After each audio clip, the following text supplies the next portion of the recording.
Mr. Watanabe, Mr. Eddie Yu, Mr. Tang, ladies and gentlemen, distinguished guests, it's my great honor to be the first speaker of today's conference. I didn't know this is the first time that AMRO has this forum in Hong Kong, so this means a lot to me as a person who is born and raised in Hong Kong. And thank you very much to He Dong for inviting me to be one of the keynote speakers today. So I was told that I only have 15 minutes, so I'm going to be quick and efficient to talk about three things. So first, I'm going to spend a few minutes talking about the so-called deglobalization, and then I will quickly move on to talk about the so-called restructuring of global supply chains under the so-called Trump 1.0 era between 2016 and I would say all the way to 2024. And then towards the end, I'm going to talk about Trump 2.0, which started at the beginning of this year, and how supply chains and how global value chains have been restructured due to tariffs and all sort of geopolitical shocks. So let's start.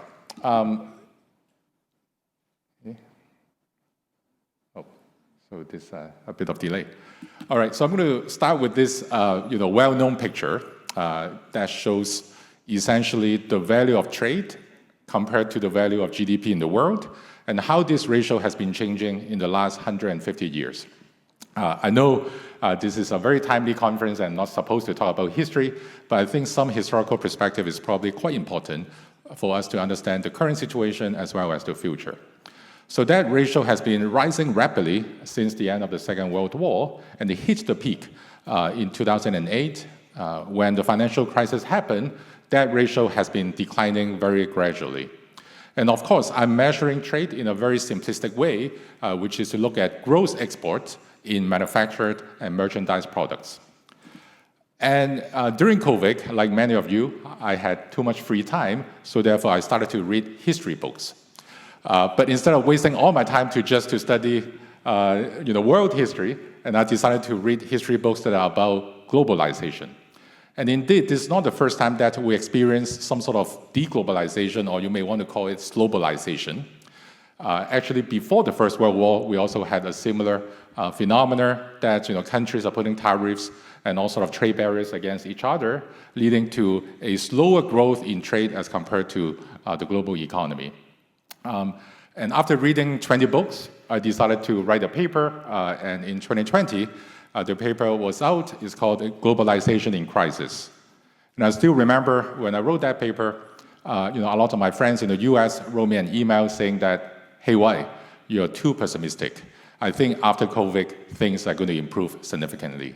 This time is different. You should not compare 2020 with 1920, when the world was also deglobalizing.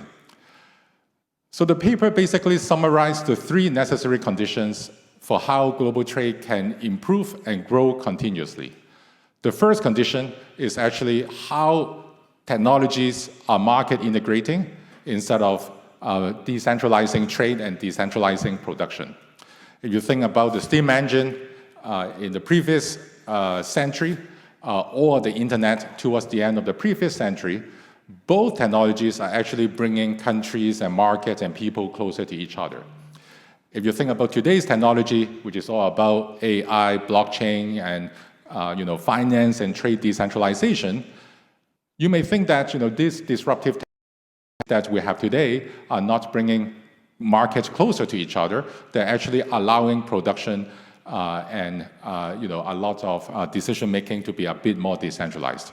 So that's the first necessary condition. The second one is well known. We are living in a world with quite a lot of geopolitical uncertainty. We do need the leading economic power to support multilateralism and multilateral organizations.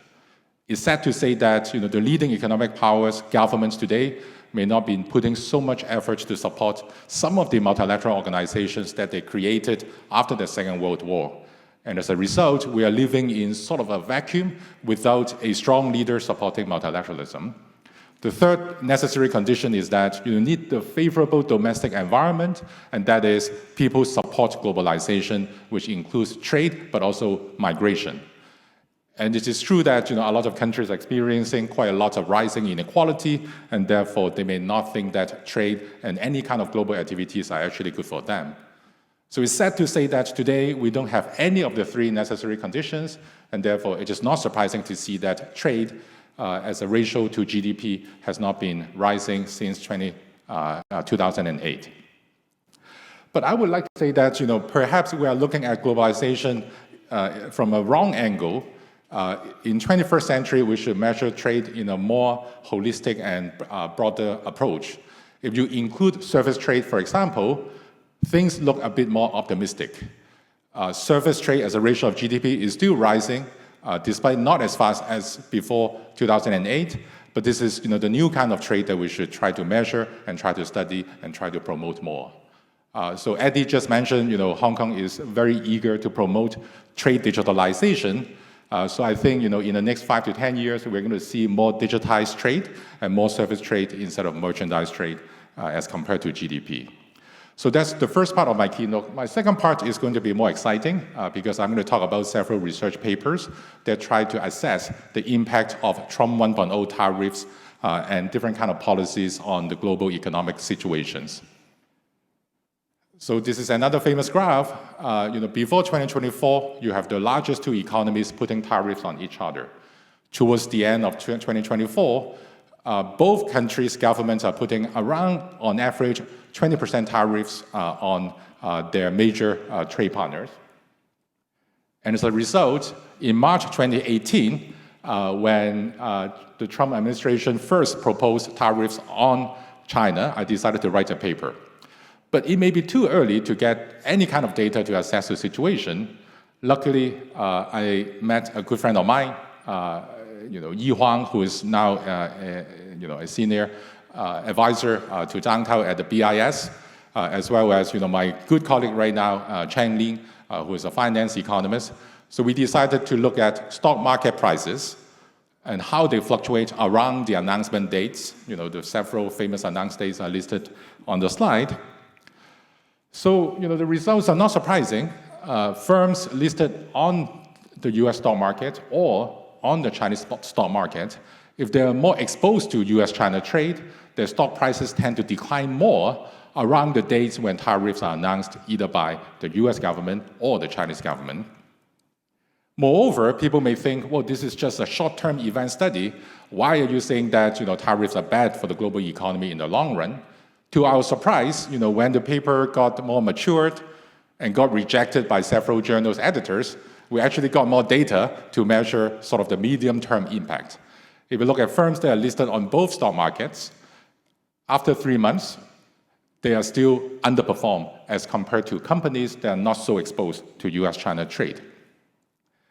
And later on, BIS economists, we also got access to a wonderful data set which allows us to measure essentially supply chains for the listed companies in both countries. Even if a company is not directly exposed to US-China trade, their upstream partners or downstream customers may be exposed to the tariffs, the shocks of the tariffs. So therefore, there are sort of indirect impacts that will spill over to all sort of companies in both China and the US. And the conclusion of this paper, which is finally published in the Journal of International Economics, by the way, one of the most cited papers published in that journal in the last 5 years, and we find that intuitively, companies that are more exposed to trade are more negatively affected by any kind of tariffs announcements. But more importantly, we learned something about the resilience of supply chains and the flexibility of how supply chains can be restructured. We learned that companies that invested more in R&D tend to be more resilient. This is true both in the US and China. On the other hand, if companies are buying more differentiated inputs from China, there's little room for them to find substitutes in other countries, such as Mexico. So therefore, the structure and also the characteristics of the supply chains can tell us a lot about how companies will be able to deal with tariffs and any kind of anti-trade policies. So that's my little paper, but later on there are a lot of more important papers published about how US tariffs affect. For example, this one written by Penny Goldberg, the former World Bank chief economist and co-authors, notice that there are winners and losers in the first era of the US-China trade war. For example, if you look at this graph, which essentially gives you the estimated positive impact of export from individual countries as a result of tariffs imposed by either US and China, there are actually quite a lot of winners. On the far right of this graph, you see Romania, Turkey, Vietnam, and Thailand basically experience an increase in export, not only to the US, but to the rest of the world. And later on, I also try to use some macro data instead of stock price data to look at how supply chains are being restructured. First of all, when you look at US customs data or Chinese customs data, you will realize that US is no longer the major destination for Chinese direct exports. In 2018, US accounted for close to 19% of China's total export. By the end of 2024, it's only down to 14.7%. Replacing the US is now ASEAN, the 10 economies in Southeast Asia. Obviously, ASEAN has not replaced the US as the final goods market yet because there has been something called China Plus One. So using global input-output tables put together by the Asian Development Bank, I was able to measure that before 2018, around 10% of China's exports is indirect. Indirect meaning that there are third parties helping Chinese companies to export goods to the Western market, in particular to US. But after 2020, this indirect trade ratio has increased to 25%, which means that 1/4 of China's exports to the US today is actually through third economies. And who are they? The usual suspects. Again, using input-output tables, I was able to tell Mexico, Vietnam, Taiwan, Canada, and Korea are the beneficiaries of China Plus One strategies before 2024.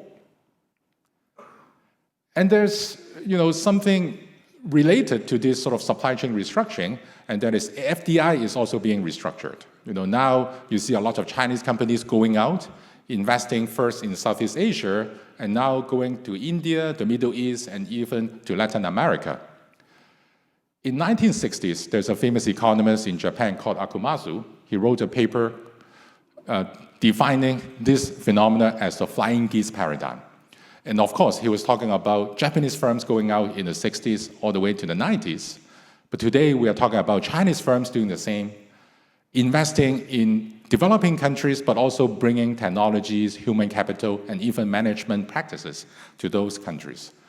So, instead of saying that, Chinese exports lost a lot due to tariffs, it is actually a moment for Chinese companies to internationalize their supply chains and to be more connected to their trade partners, especially in the region. So I feel that I am running out of time. I see that I only have 2 minutes left, but I still have 15 slides. So I really have to be very strategic about what to say. On the Liberation Day this year, April 2nd, I was invited by the IMF to discuss 3 papers in their Asia conference in Japan. These are the 3 papers that I don't have time to discuss, but basically they all talk about how supply chains are being restructured. First of all, geopolitical shocks, tariffs will lead to less efficient supply chain management because now we are talking about diversification more, we are talking about resilience a lot more than efficiency.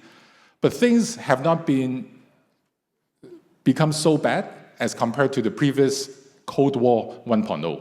If you look at Cold War 1.0, when the US and the USSR are fighting or competing, we are talking about between bloc trade declined by 50%, 50%, as compared to within bloc trade.